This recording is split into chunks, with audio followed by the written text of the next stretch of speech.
वह एक पुराना स्कूल था जिसमें ज़्यादातर बड़े घरों के बच्चे ही पढ़ा करते थे। बस एक सुरभि थी जो दलित तबके से आती थी। हालांकि सभी लड़के सुरभि से अलग बैठते थे, लेकिन एक ब्राह्मण छात्र कार्तिक था जो उसके एकाकीपन का साथी बन गया था। इसीलिए कार्तिक से सभी चिढ़ते थे। एक ब्राह्मण का लड़का दलित लड़की से नज़दीकियां बनाए यह किसी को गवारा न था। सुरभि दलित जरूर थी, लेकिन खूबसूरती में बेजोड़ कार्तिक उसकी इसी खूबसूरती का मुरीद था। स्कूल से विदाई का दिन आ गया। अब यहाँ से निकलकर छात्रों को मध्य विद्यालय में दाखिला लेना था। सुरभि अच्छे नंबर से पास हुई थी। सुरभि, आगे कहाँ पढ़ोगी? बाबा तो मुझे शहर भेजने पर तुले हैं। खगड़िया, कार्तिक ने कहा। मैं कैसे जा सकती हूँ शहर? मेरी माँ अकेली हैं। वैसे गांव से बाहर 1 किलोमीटर दूर है मध्य विद्यालय। मैं वहीं दाखिला लूँगी और रोज़ आना जाना करूँगी। सोचा तो मैंने भी यही था, लेकिन बाबा का सपना है मुझे डॉक्टर बनाने का। चलना तू भी शहर, मैं मनाऊंगा चाची को, कार्तिक ने कहा। मेरा वहाँ अकेले मन नहीं लगेगा, तो मैं क्या करूँ? हो सकता है कि मेरी पढ़ाई भी छूट जाए। मैं गरीब भी हूँ और माँ मुझे बेहद प्यार करती है। वे मुझे दूर नहीं जाने देंगी, सुरभि ने भोलेपन से कहा। तो मेरी भी पढ़ाई छूट जाएगी, कार्तिक बोला। मैं मर जाऊँ तभी तेरा साथ छूटेगा। मरे तेरे दुश्मन। मैं तो लड़की हूँ, चूल्हा चक्की के लिए पढ़ाई करना ज़रूरी नहीं है, लेकिन तुम्हें तो पढ़ाई करनी ही पड़ेगी। डॉक्टर ना बन सके तो शादी ना होगी, बच्चे होंगे तो उनको भूखा मारोगे क्या? कमाई तो करनी ही पड़ेगी, सुरभि ने कहा। कहीं बाबागिरी ना करनी पड़ जाए। अरे मेरी दादी, कहते हुए कार्तिक ने उसके कान उमेट दिए। तू मुझे मेरी जन्म पत्री बता रही है क्या? आखिर मेरे बाबा की पूजा पाठ, कथा वाचन और शादी श्राद्ध की रोज रोज की आमदनी कहाँ जाएगी? अरे बाबा, कहकर सुरभि वहाँ से भाग गई। कार्तिक वहाँ ठगा सा खड़ा रह गया। स्कूल के और भी बच्चे थे। एक तगड़ा लड़का भी था जो सरपंच का बेटा था। वह कार्तिक से जलता था। वह उड़न परी है, उड़न परी। वह किसी की नहीं होती। उस पर भी वह दलित है। कानून जानता है क्या? अंदर हो जाओगी और बाबा जी की जन्म पत्री, लगन पत्री, मरण पत्री सब की सब छीन जाएगी। उस लड़के ने कार्तिक की हंसी उड़ाई। चल भाग यहाँ से, अपना चेहरा देख। सुरभि तो क्या, कोई काली भैंस भी तुझे घास नहीं डालेगी, कार्तिक ने जवाब दिया। अच्छा, तो तुझे अपने चेहरे पर घमंड है।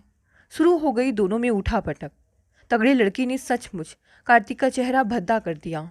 सुरभि को मालूम हुआ तो दौड़कर दिखने आई और हिम्मत देने के बजाय हंसी उड़ा दी। वाह, नाम कार्तिक, मुँह छछुंदर। कार्तिक ने गुस्से से दौड़कर उसे पकड़ा और कहा, सुरभि तुम भी?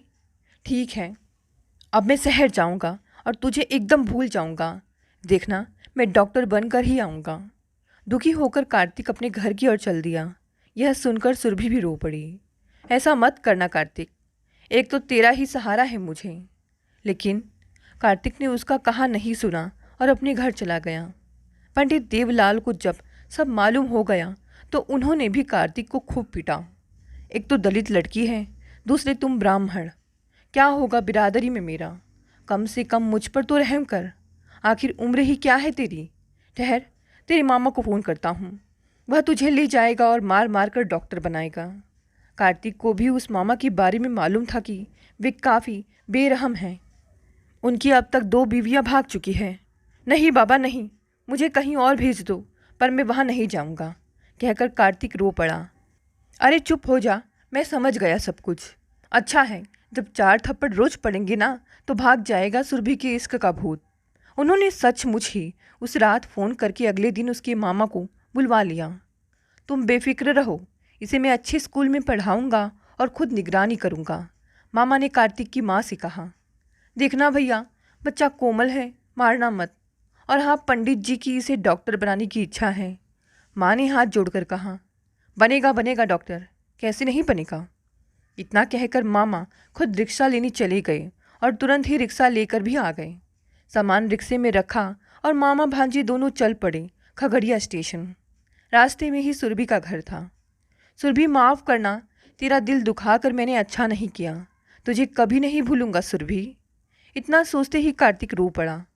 चुप हो जा, नई दुल्हन की तरह रो रहा है, पड़ेगा एक थप्पड़, मामा ने लताड़ा।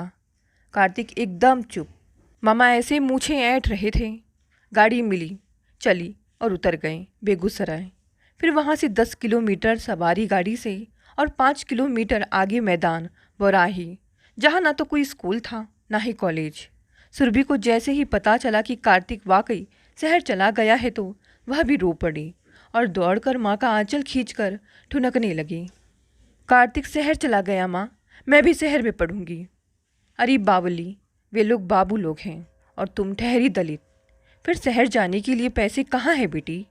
माँ ने सुरभि को बड़े ही प्यार से समझाया। माँ, अब कार्तिक पढ़ लिख कर कब आएगा? बेटी, अगर तुम उसे लगाव रखती हो तो तुझे आंसू नहीं बहाने चाहिए, हंसकर दुआ करनी चाहिए कि वह पढ़ लिख कर डॉक्टर बनकर ही तुझसे मिले। माँ ने आंचल से उसके आंसू पोंछते हुए कहा। क्या मालूम कल वह डॉक्टर बनकर अंग्रेजी में बातें करेगा, समझोगी तुम?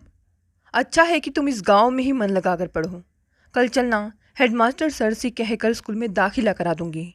सुरभि समझ गई और चहकते हुए बोली, हाँ माँ, मैं उसे दिखा दूंगी कि बड़ा बनने के लिए शहर में ही नहीं बल्कि गांव में भी पढ़ाई की जा सकती है। शहर या वहाँ के स्कूल नहीं पढ़ते हैं छात्र जो गांव में भी होते हैं। मेरी अच्छी बेटी। इतना कहकर माँ ने उसका मुंह चूम लिया। दूसरे दिन ही माँ ने सुरभि का दाखिला गांव के ही मिडिल स्कूल में करा दिया।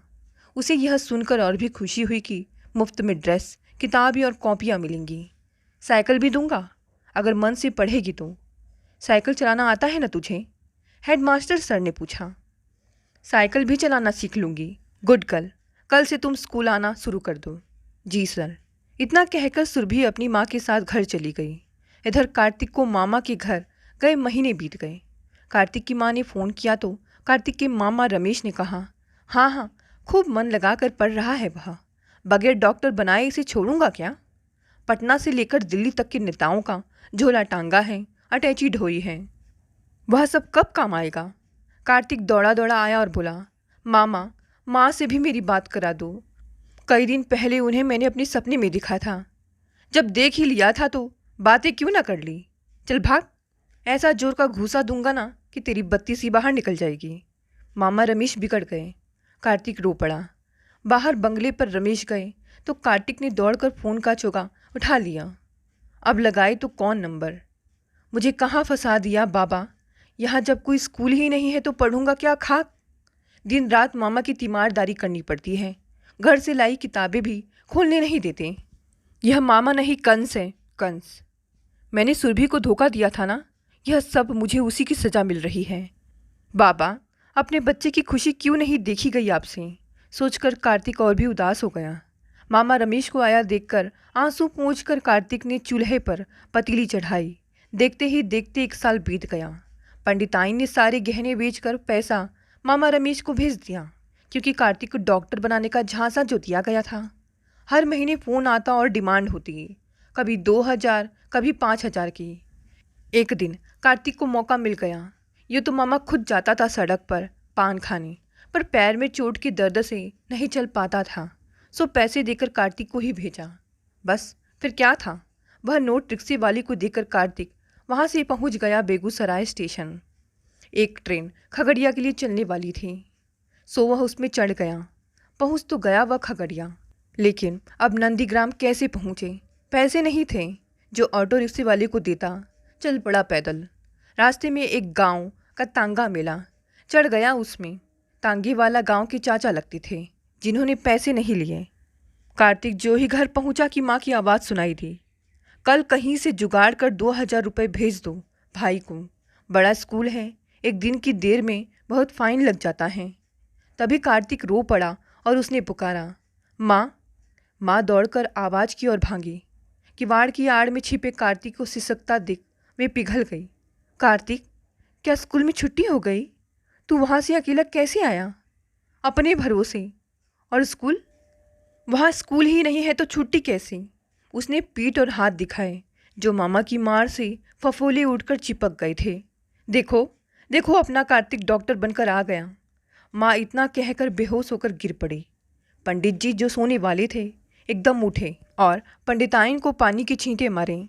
तब कहीं वे होश में आई और दहाड़ कर बोली, भैया नहीं छोड़ूंगी तुझे, तो भाई नहीं कसाई है, तू आ तो ज़रा और बेटी कार्तिक को खिलाने पिलाने लगी। इसका नाम यही स्कूल में लिखा दूंगी, नहीं बनाना डॉक्टर, माँ बोली। दूसरे दिन दोनों माँ बेटे स्कूल चले, जिसमें सुरभि भी पढ़ती थी। अब वह 10वीं में थी। माँ, सुरभि मुझसे पढ़ने में आगे हो गई होगी। क्यों नहीं, किसी के मामा के पैर में पड़ी होगी क्या वह? माँ, मैं उस स्कूल में कभी नहीं जाऊँगा, वहाँ मुझे शर्म आएगी। सुरभि ताना कसेगी। रुककर कार्तिक ठुनकने सा लगा। मजाल है जो एक शब्द भी निकाले। चल मेरे साथ। अरे कार्तिक! कार्तिक को स्कूल में आया देखकर सुरभि चहक कर नज़दीक आ गई। तू तो शहर गया था ना? कार्तिक ने कोई जवाब नहीं दिया और माँ की आड़ में छिप गया। चाची, कार्तिक अब यही पढ़ेगा ना? सुरभि ने कहा। हाँ, क्यों? स्कूल तेरे बाप का है क्या? जा अपनी सीट पर बैठ, कार्तिक की माँ बोली। बेचारी सुरभि अपना सामूल लिए सीट पर जा बैठी। कार्तिक का भी दाखिला हो गया था, वह भी उसकी ही क्लास में। दूसरे दिन कार्तिक स्कूल आया तो सुरभि से दूरी बनाकर बैठा।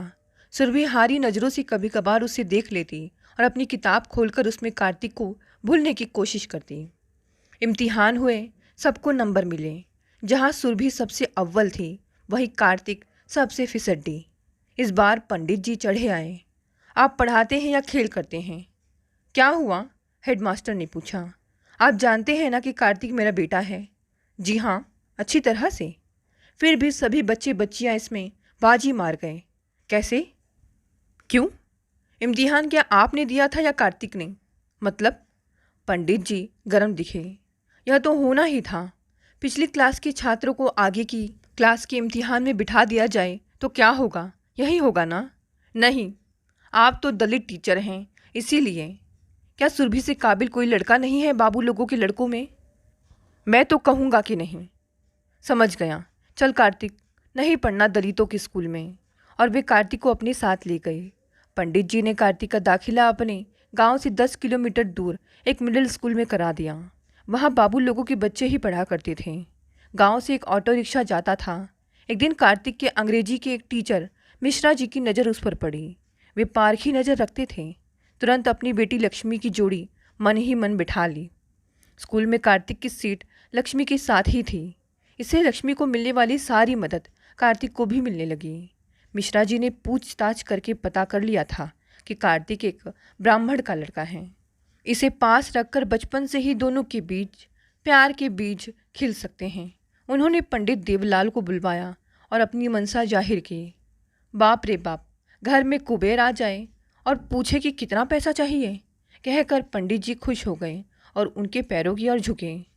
मैंने तो सिर्फ जन्म दिया है, बाकी सब कुछ तो आप ही देंगी सरकार। आपने हीरा पैदा किया है, हीरा। हीरा क्या खाक होगा? इसके सब साथी इससे 2 क्लास ऊपर हैं। कोई बात नहीं, स्कूल में जो पढ़े सो पढ़े। घर पर मैं इसके साथ मेहनत करूँगा, यह सबके बराबर हो जाएगा। लक्ष्मी भी पढ़ने में तेज है, वह उसकी अच्छी मदद करेगी। आपको आगे के लिए कुछ नहीं सोचना है। ठीक है, जब भी आऊँगा तो खाली हाथ नहीं आऊँगा सरकार, कहकर पंडित जी चलते बने। कार्तिक की माँ, उसे सही जगह पर दे आया हूँ, समझो देवता मिल गए। घर आते ही पंडित जी ने सारी बात पंडिताइन को सुनाई। पंडिताइन के चेहरे पर कोई भाव नहीं आया। अरे भाग्यवान, तुम किस सपने में खोई हुई हो? कुछ सुना कि नहीं जो मैंने कहा? सुन लिया। यहाँ सुरभि थी, वहाँ लक्ष्मी है, यही तो कह रहे थे तुम। बेटे को जानते हो ना, छोटी सी उम्र में ही प्रेम का रोग लगा बैठा है, इसीलिए तो मैंने वहाँ दे दिया। जगहशाई की वजह तो ना बनेगा, कम से कम लक्ष्मी तो ऊंची जाति की है। तो यह कहो ना कि कार्तिक का सौदा कर दिया है। मैं तो कहती हूँ उसका मन जजमानी में लगाऊं, ट्रेनिंग दो। आपकी बात क्या होगा, सोचा है कभी? तुम दोनों कान की बहरी हो, कुछ नहीं सुनोगी, कहते हुए पंडित जी कंधे पर गमछा डालकर बाहर निकल गए। सुरभि जो जो बड़ी होने लगी तो उसके बदन का निखार भी बढ़ने लगा। इसी के चलते वह सभी लड़कों की ख्वाबों में बस गई थी। सभी उसका साथ पाने को बावले हो गए थे। सुरभि ने पढ़ाई में एड़ी चोटी का जोर लगा दिया। कभी कभी कार्तिक की याद आती तो वह सोचती कि पता नहीं उसने फॉर्म भरा भी है या नहीं। वैसे एक क्लास तो वह चुक ही गया था। इधर कार्तिक को टीचर मिश्रा जी ने जी जान से पढ़ाना शुरू कर दिया। सुबह शाम उस पर इतना समय लगाया कि वह एक क्लास चुकने के बावजूद फॉर्म भरने के लायक हो गया। मिश्रा जी ने किसी दूसरे स्कूल में उसे भी मैट्रिक का छात्र बनवा दिया। कार्तिक ने भी अपनी ओर से पढ़ाई करने में कोई कमी नहीं छोड़ी। कभी कभी वह लक्ष्मी से सुरभि की बातें करता तो लक्ष्मी कहती, दिखाऊं ना एक दिन। नहीं आएगी वहाँ। ग्राम पंचायत का फैसला है कि कोई भी ऊंची जाति का शख्स उससे नहीं मिल सकता। ऐसा कहकर कार्तिक उदास हो गया। क्यों? लक्ष्मी ने पूछा। क्यों क्या? सारा गांव बाबुओं का है और वह एक दलित है। सुरभि दलित है? हाँ, लेकिन उससे क्या? यह कोई छूत की लाइलाज बीमारी तो है नहीं। दिल की बड़ी अच्छी है, देखने में भी सुंदर है, कहकर कार्तिक सिसक उठा। लक्ष्मी ने प्यार से कार्तिक की पीठ पर हाथ रखा। अच्छा, मैं समझी तो इसी बात का दुख है कि वह तुमसे आगे निकल जाएगी। कार्तिक बस हिचकियाँ भरता रहा। फिर भी तू सुरभि से अच्छे नंबर लाएगा। लक्ष्मी ने उसका हौसला बढ़ाया। कार्तिक भी यही सोचकर खिल उठा कि अगर ऐसा हुआ तो सुरभि की हेकड़ी टूट जाएगी। मैट्रिक का इम्तिहान हुआ। नतीजा आया तो सुरभि राज्य में 5वें नंबर पर आई। अखबार में उसकी फ़ोटो समेत छपा। गुदड़ी की लाल, जिले में कमाल। मुख्यमंत्री ने टॉप 10 छात्रों को 25,000 रुपये व कलेक्टर ने 10,000 रुपये देकर सम्मानित करने का ऐलान किया। समारोह में जिले के डीईओ साहब बतौर मुख्य अतिथि पधारे थे। इनके ही हाथों सुरभि को कामयाबी की माला पहनानी थी और 10,000 रुपये का चेक देना था। सो दोनों माँ बेटी को बुलाया गया। आई तो बस सुरभि की माँ और माइक थाम कर बोल गई, अब काहे की सुरभि, काहे की माला? हुजूर, गांव में 2 ही तो घर दलितों के हैं, बाकी हैं बाबू लोग। इन लोगों ने अपने बच्चों को सुरभि से दूर रहने की हिदायत दे रखी है। सभी हिकारत की नज़र से दिखते हैं। आज उसके लिए ही माला? नहीं आएगी सुरभि साहब। उसने डीईओ साहब को नमस्ते किया और मंच से उतरकर घर चली गई। मंच पर ही कोलाहल मच गया। कानाफूसी होने लगी कि अब क्या होगा। डीईओ साहब खुद दलित हैं। कहीं स्कूल की यूनिट ख़त्म कर दी तो बच्चे 10 किलोमीटर दूर जाकर पढ़ सकेंगे क्या? डीईओ साहब खुद सुरभि के घर आए और पुचकार कर माला पहनाई और चेक दिया। फिर पूछा कि किस कॉलेज में दाखिला लोगी। जहाँ वह दाखिला लेना चाहेगी वहाँ उसके लिए सीट रिजर्व रहेगी। यह सरकारी इंतज़ाम है। नहीं साहब, मेरी माँ अकेली रह जाएंगी। फिर ज़्यादा पढ़ लिख कर दलितों में शादी ब्याह की भी समस्या आती है। पढ़े लिखे लड़के मिलते ही नहीं, मिलते हैं तो दहेज की मोटी रकम चाहिए। मैं ठहरी गरीब लड़की। नहीं, ऐसी कोई समस्या नहीं आएगी। तुम्हारे पीछे पूरी सरकार खड़ी है। शादी ब्याह की जब बात आएगी तो लड़के भी मिलेंगे और वे भी बिना दहेज के। केवल तुम अपने पढ़ने की रफ्तार कम मत करो। इतना समझा कर वे चले गए। सुरभि को तो बस कार्तिक की चिंता सता रही थी कि वह मैट्रिक में पास हुआ भी है या नहीं। उसने तय किया कि अगर कार्तिक फेल हो गया होगा तो वह भी आगे दाखिला नहीं लेगी। सुरभि का फोटो अखबार में देखकर कार्तिक चहक उठा। यही है मेरी सुरभि, लक्ष्मी, यही है मेरी सुरभि। और उसका गला भर्रा गया। लक्ष्मी, सुरभि कितनी दूर चली गई, कटी पतंग की तरह बादलों के पार। मुझे मिल पाएगी या नहीं? और गमछे से वह आंसू पोंछने लगा। पागल, एक तो तुम कहते हो कि वह दलित है, दूसरे तुमसे अव्वल। अब वह तुम्हें देखेगी भी क्या? नहीं लक्ष्मी, वह मेरी बचपन की दोस्त है। हम ऊंची जाति वाले उसे भूल सकते हैं पर वह नहीं भूलेगी। तभी मिश्रा जी गरजे, चुप! जाति का ब्राह्मण होकर दलित लड़की का नाम रटे बैठा है। तुझ पर मैं दिन रात मेहनत और खर्च कर रहा हूँ। मैं अंधा हूँ क्या? तेरी भलाई इसी में है कि तू लक्ष्मी के संग जोड़ी जमा कर पढ़ लिख। मैट्रिक पास करा दिया ना, 2nd डिवीज़न ही सही। कल कॉलेज चलना मेरे साथ, दाखिला करा दूंगा, कहकर आंखें तरीरते हुए मिश्रा जी वहाँ से चले गए। उस दिन भी कार्तिक ने खाना नहीं खाया। सबने लाख कोशिश की पर बेकार गया। लक्ष्मी कार्तिक को समझाती, घोड़े हो गए हो पूरे 6 फुट के, मन मुताबिक नतीजा नहीं लाया तू। नहीं लक्ष्मी, इस बार फर्स्ट आऊँगा या फिर जान दे दूंगा, कार्तिक ने पूरे भरोसे के साथ कहा। बाप रे! लक्ष्मी ने मुंह पर हाथ रख लिया। तू इतना बुज़दिल है, जब मैं साथ रहूँगी तो जान कैसे देगा? मैं क्या तमाशा देखूँगी? मैं भी। कार्तिक ने अपने हाथों से उसके मुंह को बंद कर दिया। तुम्हारा तो सब कुछ है, तुम ऐसा क्यों करोगे? जब तुम नहीं तो कौन है मेरा? लक्ष्मी की आंखों में आंसू आ गए। लक्ष्मी, ऐसे सपने मत पालो। मैं गरीब पूजा पाठ कराने वाले बाबूजी का बेटा हूँ। तेरी जैसी अमीरी मेरे पास नहीं है। तेरे लिए तो शहजादों की कतार लगी है।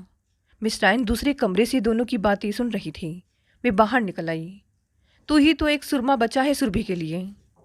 अरे पोथी पत्रे वाले, तेरे मन में यह सब कैसे घुस गया है? दलित अछूत होते हैं, इतना भी नहीं पता क्या? पता है, लेकिन आपको भी पता होगा कि यह सब दीवारें कब की गिर चुकी हैं। पूरे देश में उदाहरण भरे पड़े हैं कि अच्छे अच्छों व बड़े बड़ों ने भी इसे स्वीकारा है और दूसरी जाति में शादी करके इसे साबित भी कर दिया है। माँ जी, वह दिन दूर नहीं जब जातिवाद भूलकर सब आपस में मिलकर एक हो जाएंगे।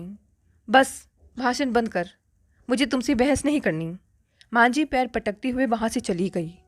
मिश्राइन ने मिश्रा जी को सारी बात बताई। बोलो, मैं क्या करूं? मिश्रा जी ने पूछा। करना क्या है? दोनों के पैरों में जल्दी ही बेड़ियां डाल दो। यह मुमकिन है क्या? लक्ष्मी और कार्तिक अभी नाबालिग हैं। सब्र करो, सब्र का फल मीठा होता है। अगर चिड़िया पिंजरे से फूर हो गई तो? मिश्राइन ने सवाल किया। मिश्रा जी कुछ नहीं बोले, वे कमरे में सोने चले गए। मिश्राइन झुंझला गई और पैर पटक कर बोले, ऐसा ही होगा एक दिन, तुम ख्वाब देखते रह जाओगे। इधर सुरभि का मानना था कि कार्तिक क्लास में उसके पीछे हैं। उसे पता नहीं था कि कार्तिक ने भी मैट्रिक का इम्तिहान दिया था और सेकंड क्लास में पास भी हुआ था। बड़ी मुश्किल से मास्टर जी ने उसका दाखिला गांव के निकट के कॉलेज में करा दिया था और उसने सुरभि के नतीजे के बराबर तो नहीं, उसके पास आने की कसम खाई थी। सुरभि ने मुख्यमंत्री से 25,000 रुपये का चेक तो ले लिया, लेकिन कार्तिक से आगे रहना उसे गवारा नहीं था, इसीलिए उसने कहीं दाखिला नहीं लिया। खुद डीईओ साहब ने कोशिश की तो सुरभि की माँ ने कहा, मैं अकेली रह लूँगी, लेकिन साहब, शहर की कहानियाँ सुन सुनकर तो मेरा कलेजा मुँह को आ जाता है। वहाँ गुंडे सरेआम लड़कियों को उठा लेते हैं। मेरी फूल सी बेटी इन सब का शिकार होने नहीं जाएगी शहर। देखिए, माना कि शहर में यह सब होता है, लेकिन जरूरी तो नहीं कि सुरभि के साथ भी हो। उस पर भी कलेक्टर की देखरेख रहेगी। ऊपर से मुख्यमंत्री का दबाव पड़ रहा है, दाखिला तो कराना ही होगा। रही बात सिक्योरिटी की तो एसपी से कहकर इसे सिक्योरिटी दी जाएगी। वहाँ रहने को हॉस्टल है, इसके लिए सब कुछ मुफ्त रहेगा। चाहे तो आप भी साथ में रह सकती हैं। मेरा भी घर बहुत बड़ा है। मेरा इकलौता बेटा नीरज कुमार ट्रेनी डीएसपी है, उसकी भी निगरानी रहेगी। सुरभि मेरे पास बेटी बनकर रहेगी। हम भी आपकी ही बिरादरी के हैं। आपका बेटा कुंवारा है क्या अभी? सुरभि की माँ की उत्सुकता जागी। हाँ है तो, लेकिन अभी ट्रेनी है। 2 महीने बाद उसकी पोस्टिंग कहीं भी डीएसपी की पोस्ट पर हो जाएगी। तो ऐसा कीजिए ना साहब, आप सुरभि को बेटी बना ही लीजिए।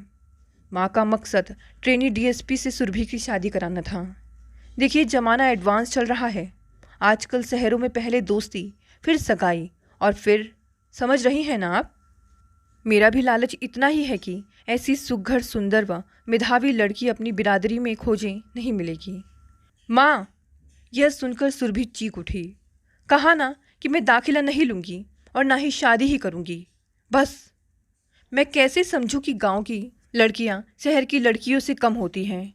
सोच लीजिएगा, एक मौका तो दूंगा ही। और हाँ, दाखिला तो लेना ही पड़ेगा, यह सरकारी आदेश है। इतना कहकर वे चले गए। उस रात सुरभि ने सपना देखा कि कार्तिक की दूसरी जगह शादी हो गई है और वह सुहाग रात में उसका नाम लेकर फूट फूट कर रो रहा है। सपने में ही सुरभि की चीख निकल गई और नींद टूट गई। माँ ने उसे बाहों में भर लिया। सुरभि ने फफकते हुए कहा, माँ, कार्तिक ने शादी कर ली है। पगली, सपने भी कहीं सच होते हैं भला। सो जा, शादी होगी तो तेरा क्या? हम दलित हैं, वे लोग ऊंची जाति के हैं। वे लोग हमें अछूत मानते हैं। इसी तरह 2 महीने बीत गए।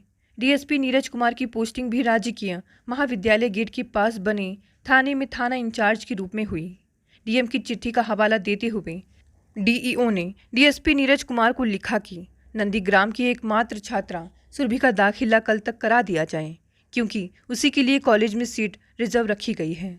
उसके रहने आने जाने पर सिक्योरिटी गार्ड की तैनात का भी आदेश दिया गया। डीएसपी ने अपने डीईओ पिता से भी सुरभि की चर्चा सुनी थी, इसीलिए वे खुद को रोक नहीं सके और शाम को तकरीबन 4 बजे फोर्स लेकर नंदीग्राम पहुंच गए। 2 घरों के बाद ही सुरभि का घर था। नीरज कुमार ने सांकल बजाई। सुरभि ने दरवाज़ा खोला। नीरज कुमार समझ गई कि यही सुरभि है। आपकी माँ कहाँ हैं? पड़ोस में गई हैं, वे अभी आ जाएंगी। इतना कहकर सुरभि ने एक कुर्सी निकाली और नीरज कुमार को बिठा दिया। नीरज कुमार ने पूछा, क्या तुम सुरभि हो?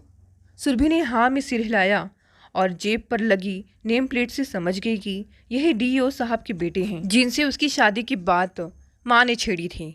तभी सुरभि की माँ भी आ गई और हाथ जोड़कर खड़ी हो गई। देखिए, सुरभि के दाखिले के लिए राजकीय महाविद्यालय में सीट खाली छोड़ी गई है। डीएम ने डीईओ और डीईओ यह काम मुझे सौंप दिया गया है।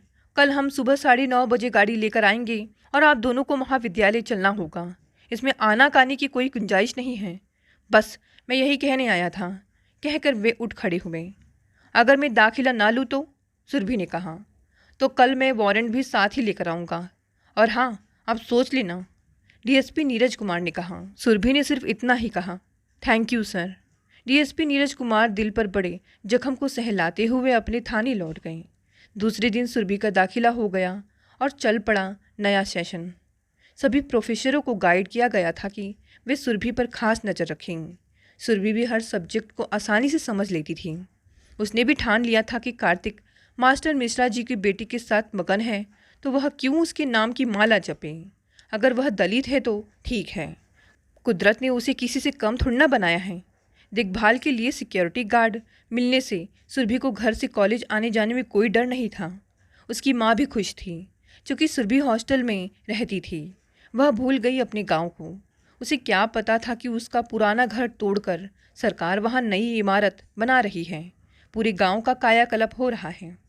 यह बात कार्तिक के भी कानों में पड़ी कि पूरे ही गांव का कायाकल्प हो रहा है, और वह भी सुरभि की बदौलत। कार्तिक पिंजरे में बंद पंछी की तरह तड़प उठा। कार्तिक की यह तड़प देखकर लक्ष्मी उस पर हंसती, ताने देती। एक बार तो कार्तिक ने लक्ष्मी को थप्पड़ मार दिया क्योंकि उसने सुरभि के लिए बेहुदा बात कही थी।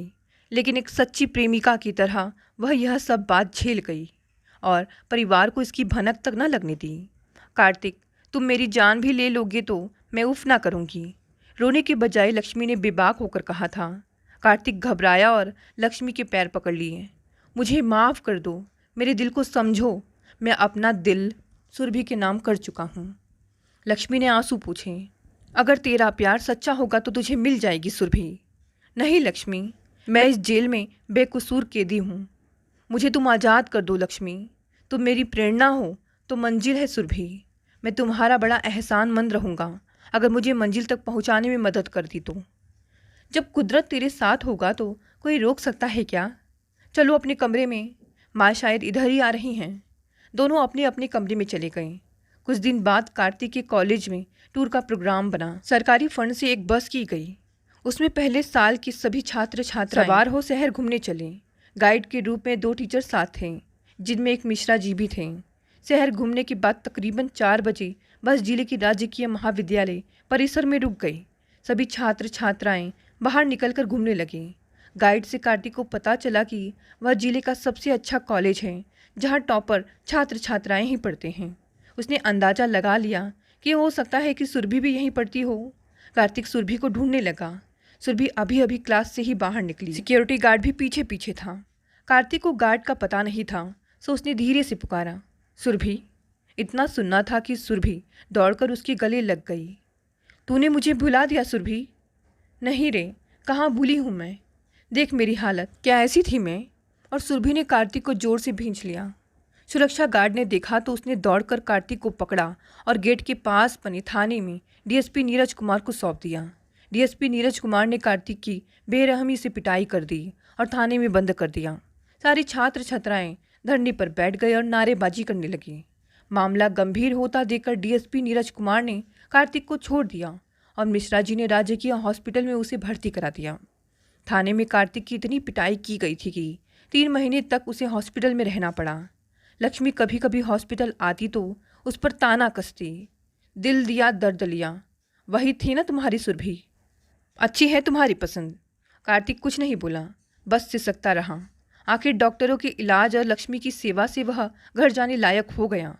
छुट्टी के दिन वह किसी की निगरानी न देख चुपके से अपने घर आ गया। उधर लक्ष्मी हॉस्पिटल पहुंची तो बिस्तर खाली देख बगल वाले से पूछा। पता चला कि कार्तिक अभी अभी घर चला गया है। लक्ष्मी ने घर जाकर अपने पिता को बताया तो मिश्रा जी के तन बदन में आग लग गई। उन्होंने प्रण किया कि चाहे जान चली जाए, कार्तिक को लक्ष्मी से शादी करनी ही पड़ेगी। उधर डीएसपी नीरज कुमार भी सुरभि की चाहत में दीवाने हो गए थे। कॉलेज में 15 दिन की छुट्टियां हुई। सुरभि के मन में आया कि माँ के साथ गांव घूम लिया जाए। दोनों माँ बेटी गांव आ गई।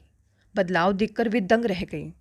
सुरभि के कच्चे घर के बजाय वहाँ पक्का बड़ा घर बन गया था। ठेकेदार ने आकर घर की चाबी देते हुए सारी बात बताई कि यह सुरभि का ही कमाल है। बड़ा घर देखकर माँ बेटी दोनों बड़ी खुश हुई और ठेकेदार को चाय पिलाई। माँ ने ठेकेदार से गांव का हाल चाल पूछा, खासकर बाबू लोगों का। उसने बताया कि पंडित देवलाल के बेटे कार्तिक को 2 दिन पहले दूर गांव के कोई मिश्रा जी हेडमास्टर के हथियारबंद लोग अपहरण कर ले गए।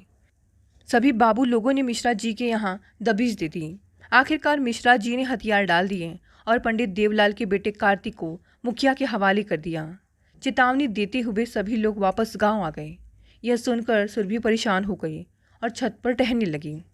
तभी उसकी नज़र सड़क पर जाती अपनी सहेली रूपा पर पड़ी, जो मुखिया जी की बेटी थी। सुरभि ने ऊपर से ही अपनी सहेली रूपा को अंदर आने का इशारा किया और दंदनाते हुए नीचे आकर दरवाज़ा खोल दिया। दोनों सहेलियां गले मिली। शहर में कैसी पढ़ाई चल रही है तुम्हारी? रूपा ने पूछा। अच्छी, लेकिन तू बता कि उंगली में चमक रही अंगूठी कब से है? कहीं टाका भिड़ गया है क्या? सुरभि ने रूपा से पूछा और अपनी परेशानी भूल गई। अब समझ ही गई है तो कहना क्या? मुझे क्यों भूल गई? नहीं भूली सुरभि, चाहे जिसकी कसम दे दो, लेकिन तुम जान ही रही हो ना हमारी बिरादरी को। पापा मुखिया हैं, भी बदनाम हो जाते हैं। खैर तू बस जीजा जी से मिलवा दे, ताकि मैं देख सकूं कि मेरी चालाक सहेली ने कैसी बाजीगरी दिखाई है। अभी तो वे कॉलेज में होंगे, क्या तू चलेगी वहाँ? तू साथ चलेगी तब ना, मैं कैसे पहचानूंगी? अभी चल, घर जाकर आना मुमकिन नहीं तो चल। सुरभि ने आनन फानन कपड़े बदले और ऑटो रिक्शा में सवार होकर दोनों सहेलियां कॉलेज पहुंच गई। लंच की घंटी बजने के 10 मिनट की ही देरी थी। सो दोनों सहेलियां कॉलेज कैंपस में लगे नीम के घने पेड़ के नीचे इंतज़ार करने लगी। देख, जब घंटी बजेगी तब मैं क्लास के सामने जाकर खड़ी हो जाऊंगी। तब तक तुम मुझ पर ही नज़रें गड़ाए रखना। जैसे ही वे मिलेंगे मैं उन्हें कॉलेज के पिछवाड़े में ले जाऊंगी। तुम तेज़ी से हमारे पीछे आना। ऐसा कहकर रूपा सामने जाकर खड़ी हो गई। घंटी बजी, वैसा ही हुआ। सुरभि ने तेज़ी से रूपा का पीछा किया। वह जो ही कॉलेज की पिछवाड़े की ओर मुड़ी कि उसे सांप सूंघ गया। रूपा का वह मंगेतर कोई और नहीं बल्कि सुरभि का कार्तिक था। रुक क्यों गई सुरभि? आओ ना, मिलो तुम मेरे मंगेतर से। यह कहकर रूपा मुस्कुरा दी। सुरभि की आंखों में खून उतर आया।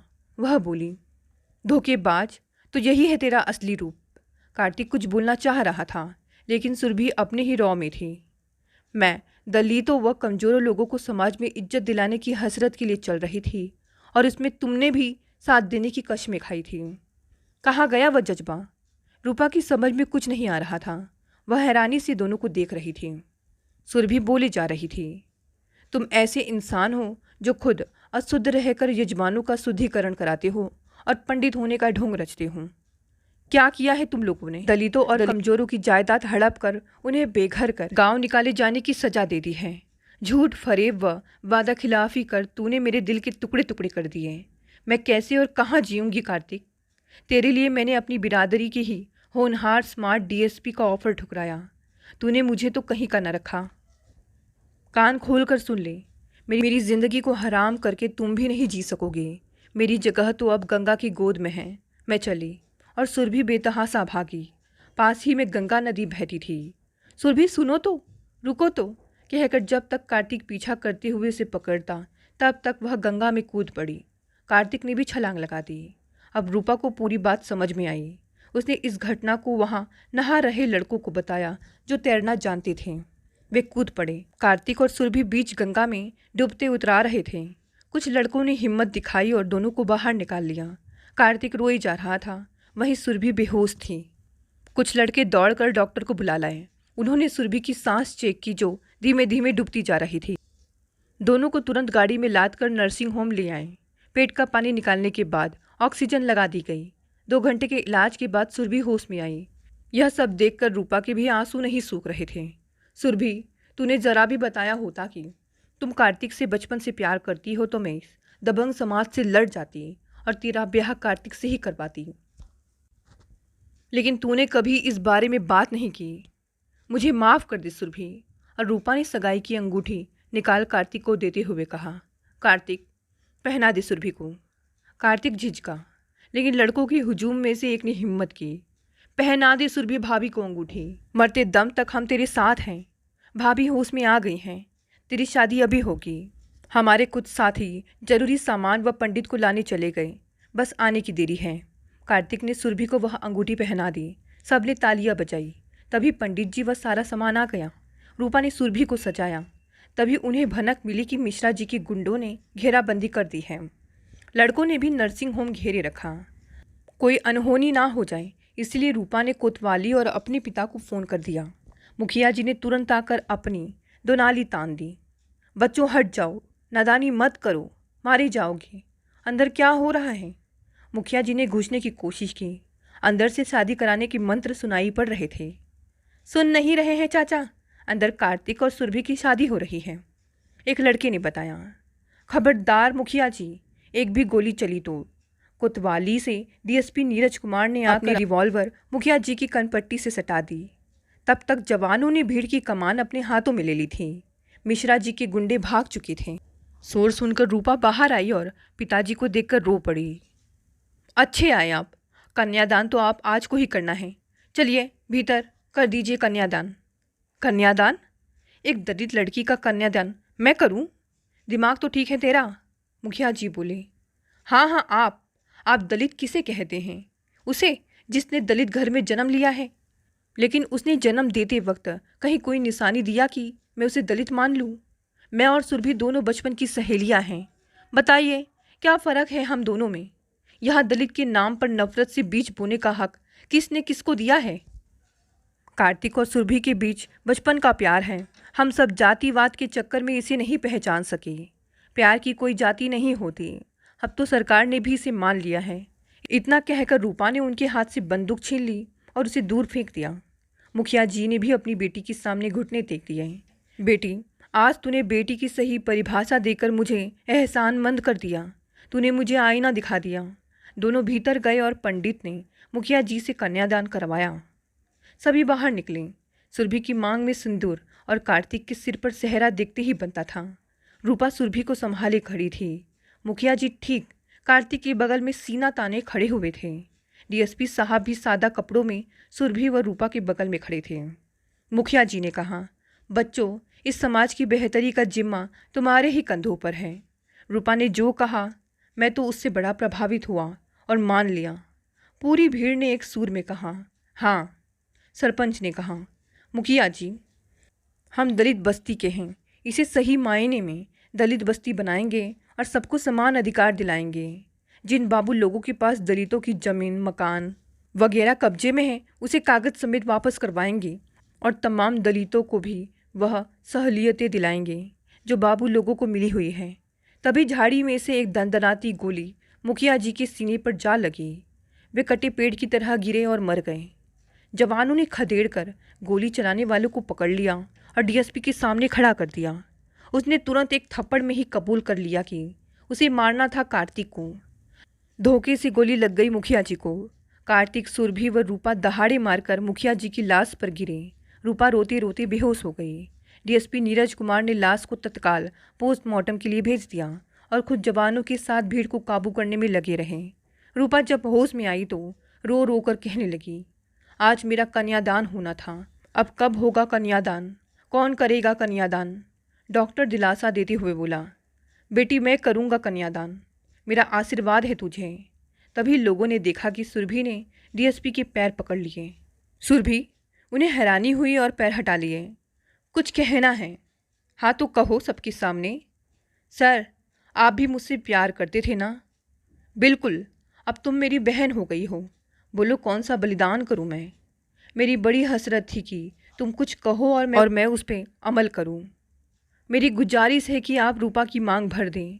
एक डीएसपी भाई का यह नायाब तोहफा होगा एक गरीब बहन को। डीएसपी ने रूपा की मांग भर दी। पंडित जी ने विधि विधान से मंत्र पढ़े और डॉक्टर ने कन्यादान किया। भीड़ ने तालियां बजाकर जोड़े का स्वागत किया।